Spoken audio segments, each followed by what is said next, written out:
Welcome back to Dravin's Den, the place where history isn't just something that happened, it's something that still echoes. I'm Stan, and tonight we're covering December 16th and 17th, 2 days packed with rebellion, invention, cultural shifts, and one story that proves history doesn't just live in books. Sometimes it lives in family. Let's step back into it.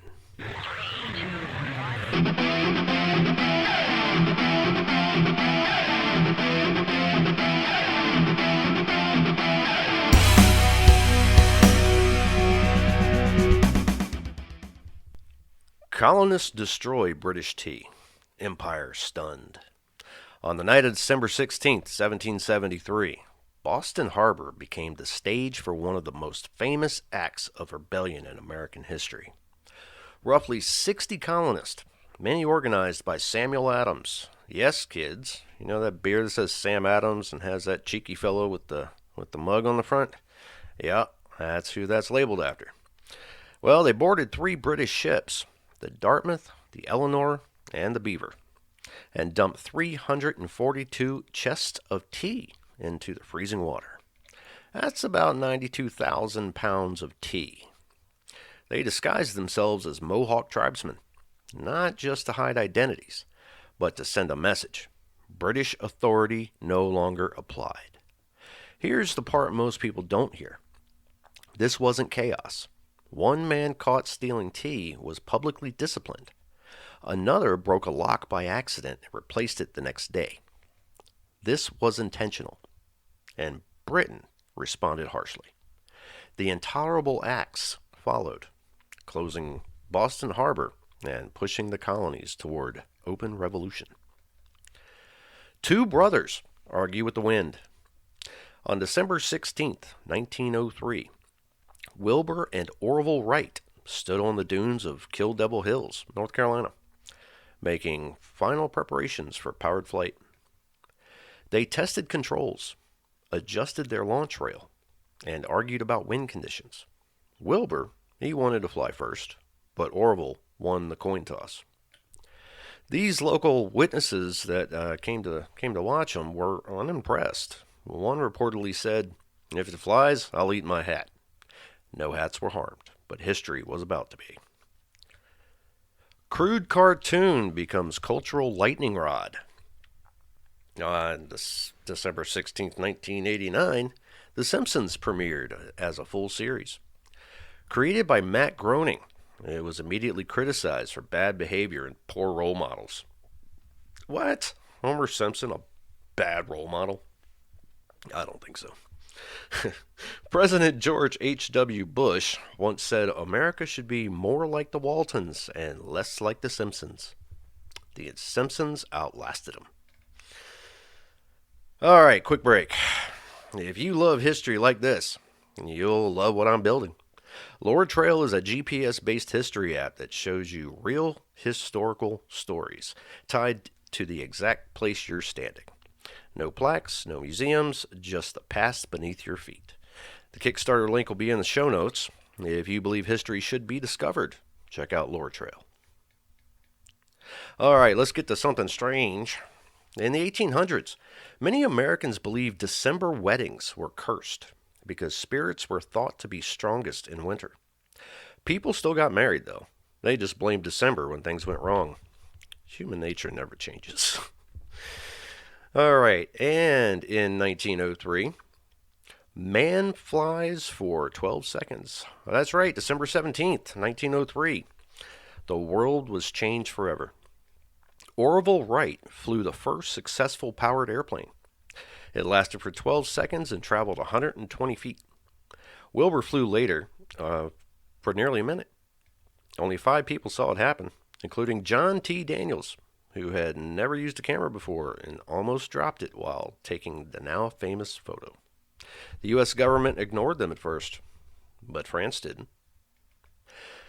German warship outmaneuvered without a fight. In 1939, British naval forces confronted the German ship Admiral Graf Spee near South America. Captain Hans Langsdorff believed he was surrounded by a massive fleet. He wasn't, but British deception worked. Rather than sacrifice his crew, Langsdorff scuttled the ship. World War II had entered the age of psychological warfare. All right, real talk for a second.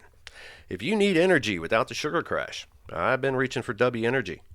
No sugar, no artificial junk, just clean focus that doesn't leave you wrecked in an hour. Whether we're gaming, editing, or powering through a long day, W's got you. Check them out and fuel smarter. Go to w.gg as dubby.gg and you put Dravin's Den in the promo code section and you get 10% off your order. All right, this next story is special because it came directly from you. Well, from one of you. Earlier this week, I put a call out on social media asking listeners if they had family stories connected to history. Moments where history didn't just happen around your family, but through them. And one listener answered that call. John Kindred reached out and told me that a major figure from Brainerd, Minnesota's early history, someone whose decisions helped shape the city, is part of his own family line. That figure was Charles Furman Kindred. To understand why this matters, you have to picture Brainerd, Minnesota in the late 1800s. This was a city still finding its footing. Clean water was unreliable, power was inconsistent, and industry was fragile. And the Mississippi River, for all its promise, was still largely untamed as it passed through central Minnesota. Charles Furman Kindred believed Brainerd's future depended on that river. The idea was bold and risky. Build a dam across the Mississippi, create dependable water power, and turn the river into the backbone of industry, powering mills, supporting lumber operations, and anchoring the city's growth. To supporters, it was progress. To critics, it was dangerous. The proposal split the city. Business owners, laborers, and civic boosters argued the dam would bring jobs, stabilize utilities, and secure Brainerd's future. Opponents worried about flooding land, legal maneuvering, and too much power concentrated in too few hands. Votes were held. Public money was committed. Court challenges followed. Even the dam's location became a battle. Upriver or closer to town, near existing industry or farther out. Every option helped some people and threatened others. Tensions ran high. So high, in fact, that at one point Charles Furman Kindred received a written threat over the project. A stark reminder that pushing a city toward the 19th century often came with very real personal risk. But the work did not stop. Piles were driven deep into the riverbed. Stone and timber were hauled in. Hundreds of workers were employed. And slowly, despite lawsuits, protests, and political pressure, the dam became real. By the time construction was fully underway, even many of the project's critics began to accept a hard truth. Brainerd, Minnesota's future was now tied to this decision, whether they liked it or not. The Mississippi River was no longer just passing by Brainerd. It was being claimed. And that's what makes this story different tonight. For John Kindred, this isn't just civic history. It's family history. Because Charles Furman Kindred wasn't simply part of a public debate. He stood at the center of a moment that forced an entire Minnesota River town to decide what it wanted to become. Love him or hate him, his actions helped shape Brainerd's path. And more than a century later, we're still living with that choice. John, thank you for following up on that call and for sharing your family's connection to this moment in history. If you've got a story like that in your own family, keep an eye on my socials, because history doesn't stay buried when people are willing to speak up. Well, that's the show for this December 17th, 2025. I'm sorry to laugh, but it just amazes me when I think about the year and all the years that I've been here 50 years. I mean, I know I've been called a baby before when I said I'm 50. So I guess it's all perspective. But I look back at all the history that's happened, and just while I was alive.